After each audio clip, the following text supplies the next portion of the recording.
জানতাম না, পরে জানলাম। সামনের ডাকবাংলোর ম্যানেজার অনিরুদ্ধ আমাকে বললেন, এখানে এসেছেন কদিন থেকে যান। দেখবেন জায়গাটা আপনার ভালো লাগবে। অনিরুদ্ধ ঠিকই বলেছেন। এখানকার সবকিছুই ভালো লাগারই মতো, বিশেষ করে এই ডাকবাংলো। সন্ধে হলেই সামনের পাহাড়টা কিরকম আশ্চর্য লাগতো। মনে হতো কোন দুর্গম রহস্যের হাতছানি দিয়ে কে যেন ডাকে। সামনে মাঠ, ওপরে নীল আকাশ, মুক্ত বিহঙ্গের দল আপন মনে খেলা করে। ইজি চেয়ারে বসে আজকের সংবাদপত্রটি ওল্টাচ্ছিলাম। এমন সময় পাশের ঘরের বিনয়বাবু এলেন এবং বিনা ভূমিকায় বললেন, শুনলাম আপনি নাকি বিহার থেকে এসেছেন? ঠিকই শুনেছেন। বিহারের কোথায় ছিলেন? ডাকোয়া কোঠা। আশ্চর্য মশাই! আমিও তো ওখানেই কয়েক বছর ছিলাম। মানে রেল জীবনে কাজের তাগিদে। তা জায়গাটা খুব ভালো।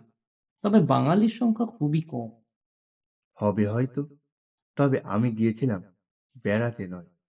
সাত করে কেউ ওই গ্রামে বেড়াতে যায় নাকি? সরকারি কাজ করি কিনা? তা এখানেও কি কাজে এসেছেন নাকি? না, এখানে এসেছি কদিন বিশ্রাম নেব বলে। হাসলেন বিনয়বাবু। তারপর সিগারেটের প্যাকেট থেকে একটা সিগারেট বের করে আমাকে দিলেন, নিজেও ধরালেন।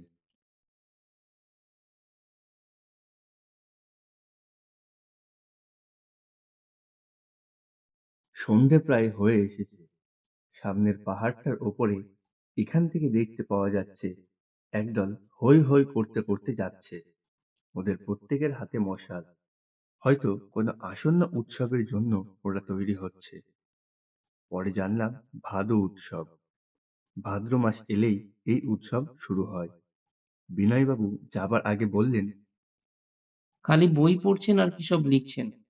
একদণ্ডের জন্য বেরোতেও তো দেখি না। বলেছি তো, এখানে এসেছি বিশ্রামের জন্য।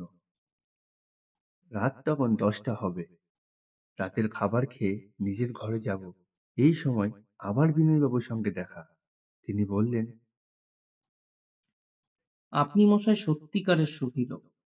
রাতের খাবার এর মধ্যেই খেয়ে নিলেন? হ্যাঁ, রাতের খাবার আমি 10টার মধ্যেই খাই। এটা আমার চিরদিনের অভ্যাস। আমার নিজের ঘরে এসে কাগজপত্র নিয়ে কিছু লিখবার চেষ্টা করছিলাম, কিন্তু হলো না। আশ্চর্য, লেখার কাগজগুলো উঠতে লাগলো, কালি কলমও সেই সঙ্গে। কি ব্যাপার, কোনো ভোজবাজি নাকি? ঘরটা বন্ধ করেই রেখেছিলাম। হঠাৎ বিনয়বাবু এসে হাজির। আমি তো অবাক হয়ে গেলাম। বললাম, আপনি? একগাল হেসে বিনয়বাবু বললেন, আমার না এলে কি চলে?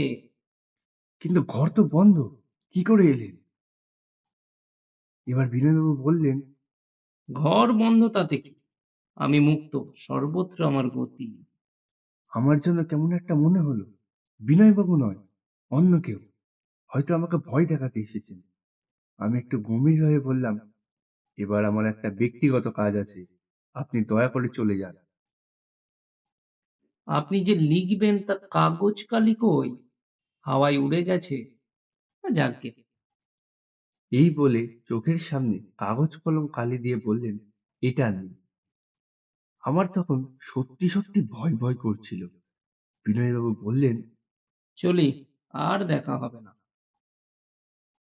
আমি বিনয়বাবুকে ধরতে গেলাম, কিন্তু আশ্চর্য, কোথায় বিনয়বাবু?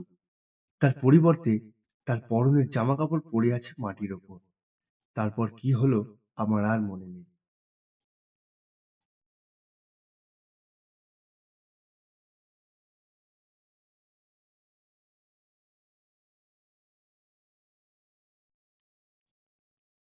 জানতাম না, পরে জানলাম বিনয়বাবু নামক এক ভদ্রলোক এই ডাকবাংলোয় এসেছিলেন, কিন্তু যেদিন আসেন তার পরের দিনই মারা যান।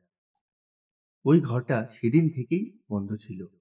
এর আগেও দু একজন ভদ্রলোক এসে বাস করতে পারেননি। বাংলোর ম্যানেজার অনিরুদ্ধবাবু তার ব্যবসার জন্য একথাটা কাউকে বলতেন না, কিন্তু ঘরটা বন্ধ করতে বাধ্য হন। অনিরুদ্ধবাবু বললেন, বিনয়বাবু নিজেও একজন অধ্যাপক ছিলেন। তিনি কারোর ক্ষতি করেন না। কেন জানি না আপনাকে তার ভালো লেগেছিল। তাই তিনি আপনার সঙ্গে আলাপ করেছিলেন। এ কি, আপনি চলেছেন কোথায়? আর কোথায়? ফিরে চলো আপন ঘরে। এখানকার কাজ আমার ফুরিয়েছে। অনিরুদ্ধবাবু বললেন, আবার এদিকে চলে আসবেন। আসবো, এই বলা ছাড়া আমার আর উপায় ছিল না। আজ গল্পে কথক চরিত্র পাঠ করেছে অর্ঘ্য এবং ম্যানেজার অনিরুদ্ধ ও বিনয়বাবুর চরিত্র পাঠ করেছি আমি, সুমন। সবাই ভালো থাকবেন, সুস্থ থাকবেন।